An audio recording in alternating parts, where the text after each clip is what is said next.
কাল যেখানে ব্লগটা শেষ করেছিলাম আজকে সেখান থেকেই ব্লগটা স্টার্ট করছি। তো দেখো, তোমাদের জানাই সবাইকে শুভ ষষ্ঠী। আর ষষ্ঠীর আজকে এই ব্লগটা তোমাদের সাথে শেয়ার করলাম। তো এখানে দেখো মেয়ে আর আমি রেডি হয়ে গেছি। তোমাদের দাদাভাই দেখো গাড়ি বার করছে। তো তোমাদের সকালেই বলেছিলাম বিকেলে যদি মেয়ে ভালো থাকে তাহলে একটু ঠাকুর দেখতে বেরোবো। তো এখন একটু মোটামুটি ঠিক আছে, কিন্তু তবুও মানে মেলার মধ্যে বলছিল পেট গুলাচ্ছে। আমরা কিন্তু বেশিক্ষণ ঘুরিনি, বাড়ি চলে এসেছিলাম। তো তবু একটুখানি বেরিয়েছিলাম, যেহেতু ওর মন খারাপ করছিল সবাই ঠাকুর দেখতে যাচ্ছে সেই কারণে। তো এখানে দেখো আমরা বেরিয়ে পড়েছি। বেরিয়েই প্রথমে চলে যাব আমাদের বাড়ির সামনে যে মানে পাড়ার যে পুজোটা সেটা দেখতে। পাড়ায় পুজো হচ্ছে সেটা না দেখে অন্য জায়গায় যাওয়াটা তো একদম ঠিক না, তাই না? তো দেখো আমরা চলে এসেছি আমাদের পাড়ার পুজোয়। তো এখানে মানে আমি এখানে রয়েছি 3 বছর। তো 3 বছরই এখানে আসা যাওয়া হয়। আর নবমীতে এখানে খাওয়া দাওয়াও হয়। তো বেশ ভালো লাগে সবাই মিলে পুজোটা এনজয় করতে। তো এখানে একটুখানি আমরা ফটো তুলে তারপরে যাব অন্য জায়গায়। তো কিছু কিছু ফটোও আমি এখানে তোমাদের সাথে শেয়ার করব। তো ভিডিওটা কেমন লাগছে কমেন্টে কিন্তু অবশ্যই জানিও।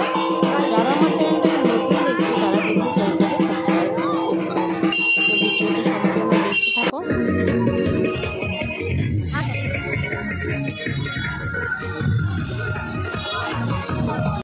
বসে পড়লি কেন মানু?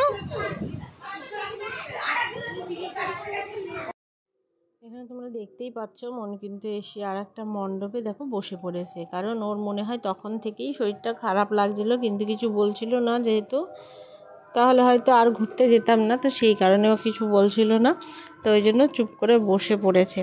তো তখন থেকে বোঝা যায়নি, কিন্তু এখানে একটা মেলা হয়, তো সেখানে মেলায় যাওয়ার পরেই ও আর কন্ট্রোল করতে পারিনি। তারপরে বলেছিল যে আমার শরীরটা খারাপ লাগছে। তারপরে আমরা দেরি না করে বাড়ি চলে এসেছিলাম। তো দেখো প্রত্যেকটা ঠাকুরের মুখই কিন্তু অনেক সুন্দর হয়েছে। আর এখানে হয়েছিল আমাদের পাঞ্জাবের যে স্বর্ণ মন্দিরটা আছে, তো সেটা, তো তার জন্যই আমরা একটু লাইনে দাঁড়িয়েছি। তো তখন যেহেতু বেশি রাত হয়নি, তো দেখো বেশি ভিড় হয়নি, তো মোটামুটি একটা ভিড় ছিল। একদম ফাঁকা ফাঁকাও তো আবার দেখতে ভালো লাগে না, তাই না? একটু লোকজন না থাকলে। আর এখানে চলছে টুকিটাকি কিছু প্রোগ্রাম। তো ভেতর থেকে চলো তোমাদের দেখাই স্বর্ণ মন্দিরটা কেমন করেছে। তো আমাদের তো খুবই ভালো লেগেছে, তোমাদের কেমন লেগেছে কিন্তু জানাতে ভুলো না। আর প্রত্যেকটা প্রতিমার মুখ এবছর যেন একটু নিত্য নতুন, খুব সুন্দর সাবেকিভাবে, মানে খুবই ভালো লেগেছে এবারে প্রতিমাগুলো প্রত্যেকটা প্যান্ডেলের। তো চেষ্টা করেছি যে কটা ঘুরেছি তোমাদের সাথে শেয়ার করার। তোমরা অবশ্যই কমেন্টে জানিও যে তোমাদের আমার ব্লগগুলো কেমন লাগছে। যদি ভালো লাগে তাহলে কিন্তু বন্ধুদের সাথে শেয়ার করতে ভুলো না।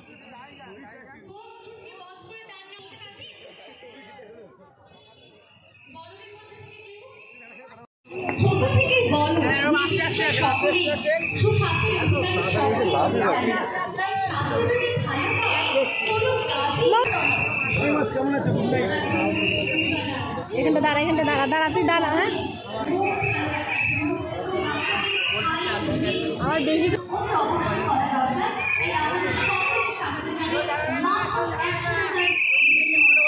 এই লাইনটা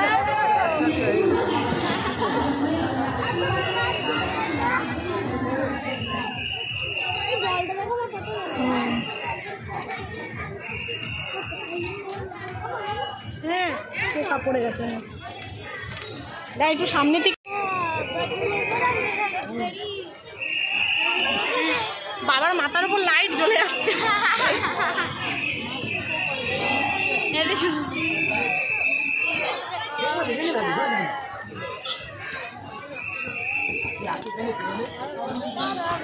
দাঁড়াতে দেবে না বল, ওই লাইটটার জন্য দাঁড়াতে দেবে না। রেলিং থেকে দূরে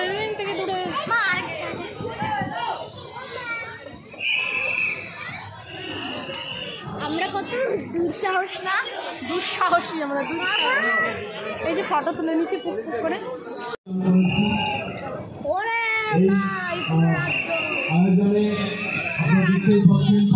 অমৃতসরের স্বর্ণ মন্দিরের আদলে আমাদের পূজা মণ্ডপ এবং অভিনব দুর্গা প্রতিমা আপনারা দর্শন করুন।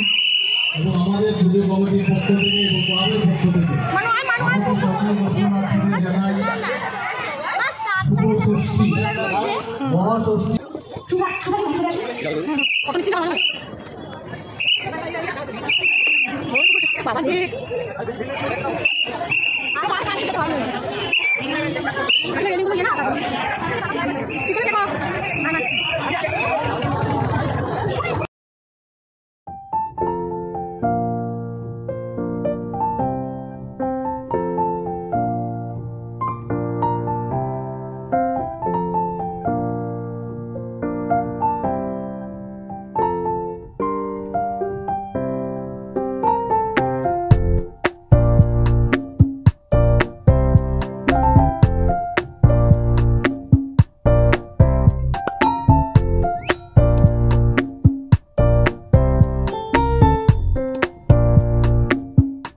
আমার সাথে বেরিয়ে যাবে তো তোর সাথে এইটাই ভালো হয়েছে যে গিয়ে লাইন দিয়ে আবার ঢুকতে হবে না, তাই না বল? বাইরে থেকেই ঠাকুর দেখা যাচ্ছে।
ও মা শোন কি বলতো, এগুলোর মধ্যে অনেক কেমিক্যাল দেওয়া গেল, পুরো ছোট কাজ।